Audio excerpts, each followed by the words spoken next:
Hi hello ಎಲ್ರಿಗೂ ನಮಸ್ಕಾರ. ಇವತ್ತು ಬಂದ್ಬಿಟ್ಟು ನ್ಯೂಸ್ ಏನು ಗೊತ್ತಾ, ಬಿಗ್ ಬಾಸ್ ಸೀಸನ್ 13 ಕಂಟೆಸ್ಟ್ಗಳ ಹೆಸರನ್ನು ಲೀಸ್ಟ್ಗಳ ಮುಖಾಂತರ ಬಿಡಲಾಗಿದೆ. ನಮಗೆ ಅಲ್ಲಿ ಇಲ್ಲಿ ಗಲ್ಲಿಗಳ ಮುಖಾಂತರ ತಿಳಿದು ಬಂದಿರೋದೇನೆಂದರೆ ಫಿಕ್ಸ್ ಇವರೇ ಬಿಡ್ತಾರೆ ಅನ್ನೋದು ಗ್ಯಾರಂಟಿ ನಮಗೆ ಸಿಕ್ಕಿದೆ.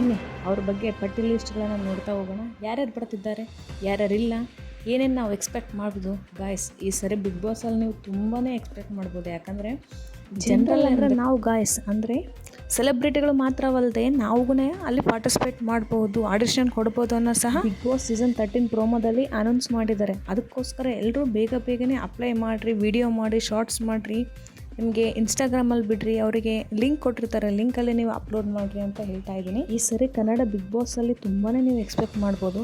ಯಾಕಂದರೆ ಜನಸಾಮಾನ್ಯರಿಗೋಸ್ಕರನೇ ಮಾಡಿರುವಂಥ ಇದು 50% ಸೆಲೆಬ್ರಿಟೀಸ್ ಆ್ಯಂಡ್ 50% ಜನಸಾಮಾನ್ಯರಿಗೋಸ್ಕರನೇ ಮಾಡಿರೋದು.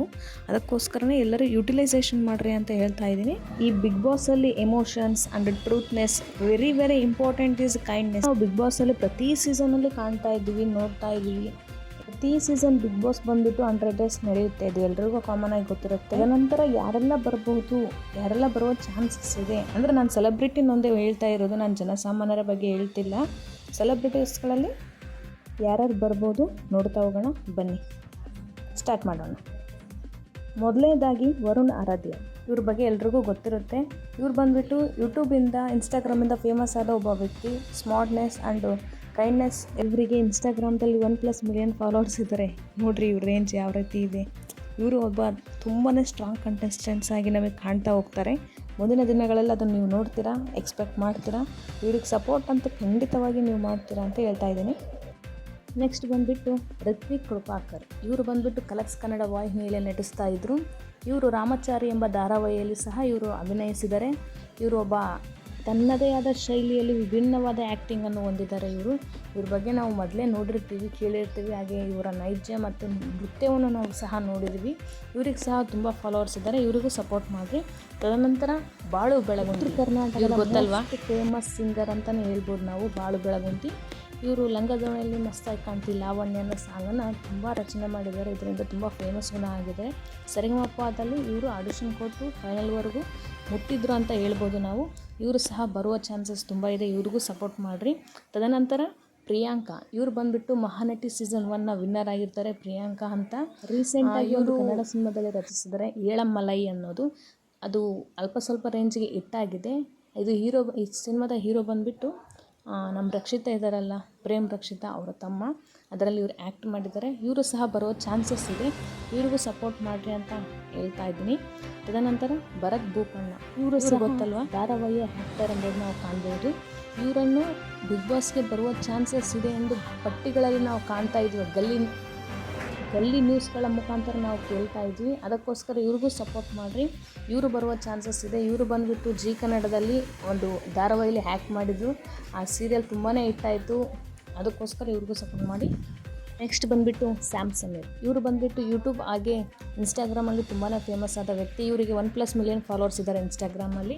ಇವರು ನೃತ್ಯ ಹಾಗೂ ಮಾಡೆಲಿಂಗ್, ಸೋಷಲ್ ವರ್ಕ್ಗಳಲ್ಲಿ ಭಾಗವಹಿಸ್ತಿರ್ತಾರೆ. ಇವರು ವಿಡಿಯೋಗಳನ್ನ ನಾವು ಇನ್ಸ್ಟಾಗ್ರಾಮ್ದಲ್ಲಿ, ಯೂಟ್ಯೂಬಲ್ಲಿ ಕಾಣ್ಬೋದು. ಇವ್ರ ಬಗ್ಗೆನೇ ನಾವು ತುಂಬಾ ನೋಡಬಹುದಾಗಿದೆ. ಇವರು ಬರುವ ಚಾನ್ಸಸ್ ಇದೆ. ಇವ್ರಿಗೂ ಸಪೋರ್ಟ್ ಮಾಡಿ. ತದನಂತರ ಸುಷ್ಮಾ ರಾವ್. ಇವ್ರು ಬಂದುಬಿಟ್ಟು ಕಲರ್ಸ್ ಕನ್ನಡ ವಾಹಿನಿಯಲ್ಲಿ ನಟಿಸ್ತಾ ಇದ್ದಾರೆ. ಭಾಗ್ಯಲಕ್ಷ್ಮಿ ಎಂಬ ಸೀರಿಯಲ್ ಇವಾಗ ಮುಕ್ತಾಯವಾಗ್ತಾ ಇದೆ ಎಂದು ಹೇಳಲಾಗ್ತಿದೆ. ಅದಕ್ಕೋಸ್ಕರ ಇವರು ಬರುವ ಚಾನ್ಸಸ್ ಇದೆ. ಇವರು ಒಬ್ಬ ಕನ್ನಡದ ಅಪ್ಪ ಕನ್ನಡತಿ ಅಂತಲೇ ಹೇಳ್ಬೋದು. ಯಾಕಂದರೆ ಜಾಸ್ತಿ ಮಾತು ಅಂತಿರ್ತಾರೆ. ಇವರು 100 ಡೇಸ್ ಉಳಿಯೋ ಸಾಧ್ಯತೆ ಇದೆ, ಖಂಡಿತವಾಗಿಯೂ ಇದೆ. ಇವ್ರಿಗೂ ಸಪೋರ್ಟ್ ಮಾಡಿ ಅಂತ ಹೇಳ್ತಾ ಇದ್ದೀನಿ. ನೆಕ್ಸ್ಟ್ ಬರ್ತಾ ಇರೋದು ನಮ್ಮ ಕಾಮಿಡಿ. ತಮ್ಮ ಕಾಮಿಡಿ ಮುಖಾಂತರ ಹಲವಾರು ದಿನ ಉಳಿಬಹುದು. ಇವರು ತುಂಬ ಫೇಮಸ್ ಆದ ವ್ಯಕ್ತಿ ಸಹ ಹೌದು. ಇವರು ಕಾಮಿಡಿಗೆ ಮರಳಾಗಲಾರ್ದವರು ಇಲ್ಲ. ಯಾಕಂದರೆ ಹೆಣ್ಣಿನ ವೇಷವನ್ನು ಅತ್ಯುನ್ನತವಾಗಿ ಇವರು ರಚಿಸ್ತಾ ಇದ್ದಾರೆ. ಇವರು ಬರುವ ಸಾಧ್ಯತೆ ಇದೆ. ಇವ್ರಿಗೂ ಸಪೋರ್ಟ್ ಮಾಡಿರಿ, ಓಟ್ ಹಾಕ್ರಿ. ಯಾಕಂದರೆ ಬಡ ಕಲಾವಿದರನ್ನು ಬೆಳೆಸಬೇಕು. ಇವರು ಬರ್ತಾರೆ. ನೆಕ್ಸ್ಟ್ ನೀನಾದ್ ಹರ್ಷಿತ್. ಇವರು ಬಂದುಬಿಟ್ಟು ನಾಗಿನಿ 2 ಸೀರಿಯಲ್ನ ಹೀರೋ ಆಗಿರ್ತಾರೆ. ಇದು ಜಿ ಕನ್ನಡದಲ್ಲಿ ಪ್ರಸಾರವಾಗ್ತದೆ. ಇವರು ಬರುವ ಸಾಧ್ಯತೆ ತುಂಬಾ ಇದೆ. ಹಾಗೆ ಹೆಚ್ಚು ದಿನಗಳ ಕಾಲ ಉಳಿಯುವ ದಿನಗಳು ಸಹ ನಮ್ಮ ಕಣ್ಮುಂದೆ ಕಾಣ್ತಾ ಇದೆ. ಯಾಕಂದರೆ ತುಂಬಾ ಸ್ಟ್ರಾಂಗ್ ಆಗಿ ಕಾಣ್ತಾ ಇದ್ದಾರೆ. ಫಿಸಿಕಲಿ, ಮೆಂಟಲಿ ಹಾಗೆಯೇ ಪ್ರಾಕ್ಟಿಕಲಿ ಆಗಿ ತುಂಬ ಸ್ಟ್ರಾಂಗ್ ಆಗಿದ್ದಾರೆ. ಇವರು ಬಂದು ಒಬ್ಬ ಕರೆಕ್ಟಾದ ವ್ಯಕ್ತಿ. ಇವರು ಬರುವ ಸಾಧ್ಯತೆ ಇದೆ. ಸೀಸನ್ 13 ಇದೆ ಅಲ್ಲ, ಅದು ತುಂಬಾ ರೀಚ್ ಆಗುತ್ತೆ. ಯಾಕಂದರೆ ಇದು ಕೇವಲ ಸೆಲೆಬ್ರಿಟಿಗಳಿಗೆ ಮಾತ್ರವಲ್ಲದೆ ಜನಸಾಮಾನ್ಯರಿಗೂ ಸಹ ಆದ್ಯತೆಯನ್ನು ಕೊಡುವಂತಹ ಶೋ ಆಗಿದೆ. ಅದಕ್ಕೋಸ್ಕರ ಇದರಲ್ಲಿ ಎಮೋಷನ್ಸ್, ಕೈಂಡ್ನೆಸ್, ಟಚ್ನೆಸ್, ಟ್ರೂತ್ನೆಸ್ ಪ್ರತಿಯೊಂದು ಇದರಲ್ಲಿ ನಾವು ಕಾಣ್ಬೋದಾಗಿದೆ. ಇದರ ಮನೆ ಯಾವ ಥರ ಇದೆ ಎಕ್ಸ್ಪೆಕ್ಟ್ ಮಾಡ್ತಾಯಿದ್ವಿ, ಪ್ರೋಮೋ ಬಿಡ್ತಾರೆ ಅಂತ ಹೊಸದಾಗಿ. ನೋಡೋಣ ಯಾವ ಥರ ಇರುತ್ತೆ ಹೌಸ್ ಅಂತ. ಹಾಗೆಯೇ ಲೋಗೋ ಇದಾಗಿಯೇ ಲೋಗೋ ಬಿಟ್ಟಿದ್ದಾರೆ. ನೋಡ್ತಾ ಹೋಗೋಣ ಇನ್ನೇನೇನು ಅಪ್ಡೇಟ್ ಕೊಡ್ತಾ ಹೋಗ್ತಾರೆ ಬಿಗ್ ಬಾಸ್ನವರು ನಮಗೆ ಅಂತ. ನಾನು ಎಲ್ಲದ್ರ ಬಗ್ಗೆ ಅಪ್ಡೇಟ್ ನಿಮಗೆ ನೀಡ್ತಾ ಹೋಗ್ತೀನಿ. ನನ್ನ ಚಾನಲ್ಗೆ ಸಪೋರ್ಟ್ ಮಾಡಿರಿ, ಸಬ್ಸ್ಕ್ರೈಬ್ ಮಾಡಿರಿ, ಹಾಗೆಯೇ ಫಾಲೋ ಮಾಡಿರಿ. ಏನೇ ಇದ್ರೂ ನೀವು ಕಮೆಂಟ್ ಮುಖಾಂತರ ನನಗೆ ತಿಳಿಸಿ. ಇವತ್ತಿನ ವಿಡಿಯೋ ಹೇಗಿತ್ತು ಅಂತ ಕಮೆಂಟ್ ಮಾಡಿರಿ. ನಿಮ್ಗೆ ಯಾರು ಇಷ್ಟ ಆದರೂ ಅವ್ರ ಹೆಸ್ರನ್ನ ಕಮೆಂಟ್ ಮಾಡಿರಿ ಅಂತ ಹೇಳ್ತಾ ಇದ್ದೀನಿ. Thank you.